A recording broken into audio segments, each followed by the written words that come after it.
All right, let's talk about a medication that pretty much everyone has heard of, especially when flu season rolls around. Oseltamivir. You probably know it by its brand name, Tamiflu. It's one of the most common antiviral drugs out there. But have you ever stopped to wonder how it actually stops the flu dead in its tracks? Well, let's dive in. So here's the central problem, right?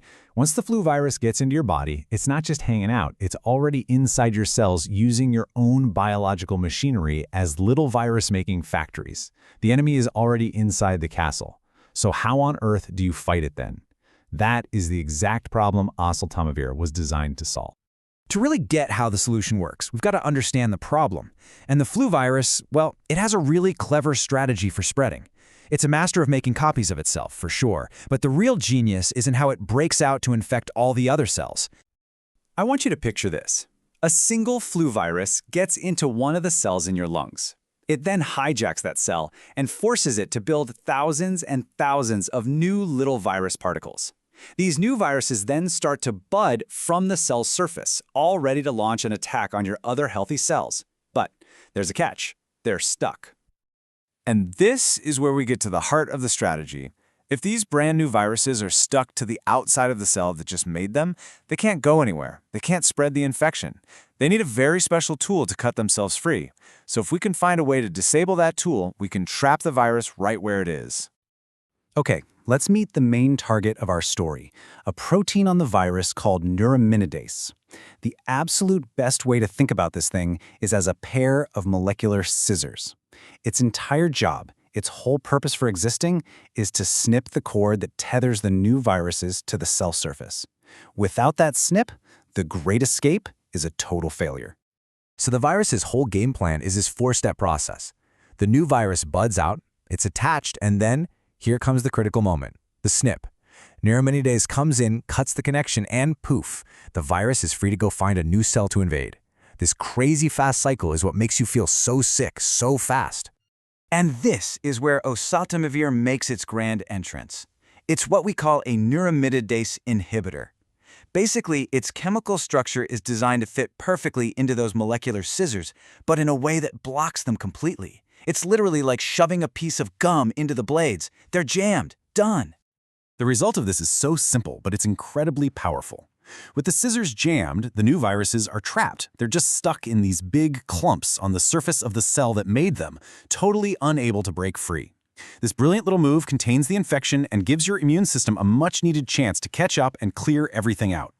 But wait, how does the drug even get to the right place to do its job? Well, oseltamivir doesn't work right out of the bottle. It has to go on a little journey through your body and get activated, kind of like a sleeper agent getting the secret code to start its mission. So when you swallow a Tamiflu capsule, you're actually taking an inactive version of the drug called a prodrug. It's a really clever design. This prodrug gets absorbed, travels to your liver, and that's where your body's enzymes flip a switch, turning it into its active virus-fighting form. From there, it gets sent all over your body, ready to find those viral scissors in places like your lungs. So now that we know how it works, let's talk about when it's used. Because oseltamivir actually has two very different missions: treating a flu you already have and preventing you from getting it in the first place. As you can see, these are two totally different playbooks. For treatment, it's all about damage control. You're already sick, and the absolute key is starting the medicine within 48 hours to shorten the illness. But for prevention, what doctors call prophylaxis, the goal is to stop the virus before it can even get started. And notice the dose is different too, once a day for prevention versus twice a day for treatment. Okay, so the science behind it is really elegant, but what about its actual impact in the real world? Well, this is where the conversation gets a bit more nuanced, with some debate about just how effective it is and who should really be taking it. This number right here is at the very center of the debate. For a generally healthy person who gets the flu, taking oseltamivir can shorten how long you're sick by about a day to a day and a half. The main takeaway is that the benefit, while it's definitely real, is pretty modest for the average person. So that leads us to the million-dollar question. If it only shaves off about a day of sickness, is it always worth taking? And the answer, as it turns out, really depends on who you are.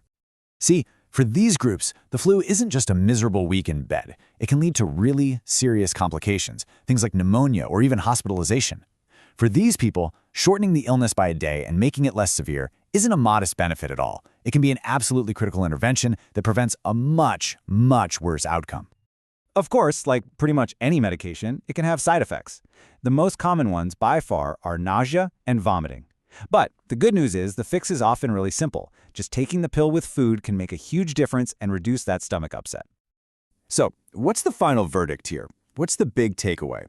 Oseltamivir is a powerful, clever, and important tool in our arsenal against the flu. But it's so important to understand its proper place in our overall game plan for staying healthy. And this right here is the most important message of all. Oseltamivir is a treatment. It's a secondary line of defense. The best defense is always a good offense. And when it comes to the flu, that means one thing above all else: the annual flu shot. It's still our single most effective tool. The ultimate goal isn't just to treat the flu, it's to avoid getting it in the first place.